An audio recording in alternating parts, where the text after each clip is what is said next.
Taiwan is just 0.37% of land area as compared to China's. Then why can't China just capture it? ये है mainland China, ये है Taiwan. इसके बीच में आता है what geopolitical analysts call as the impossible Taiwan Strait. Analysts say that China will only get a window of just few weeks, once in April and then once in October, because for the rest of the months, this is what's happening. In winters, the mainland China have extreme cold temperatures leading to high air pressure. So movement of the air belts is downwards towards the South China Sea. Whereas in summers, the opposite happens. The warm and moist air moves upwards. You can see summers mentioned here. The eastern coast is literally covered with mountains ranging up to 4,000 meters. So the problem is the air almost gets trapped in this wind tunnel here, causing high tidal currents. And in peak summers, as the seabed temperature rises to 30 degrees Celsius, it is the perfect conditions for typhoons, a lot of typhoons. Even if Chinese military is able to cross the Taiwan Strait somehow, this is what is waiting for it on the other side. Blocks that I have made,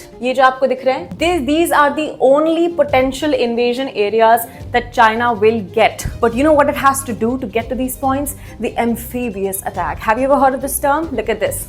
When the attacker, in this case Chinese military, have to cross the sea, reach enemy coastline, deploy the troops on the land, that means transitioning from maritime to land warfare. Then they have to secure the beach and the port so that the supplies can come in. And then finally move inland. And all of this China has to do while under direct enemy fire. Reaching on the shoreline does not mean they have captured the island. To capture the island, they would have to go towards the eastern front. How would they even do that? They would have to maneuver the valleys and the steep mountain slopes, which, by the way, Taiwan has prepared for decades to use this as choke points. They have hardened air shelters and many more things that you can see on the screen that they have prepped themselves for. And as soon as they enter the cities around here, this is the capital of Taiwan, urban combat is very slow and very expensive. Chinese military would not just have to cross Taiwan Strait once.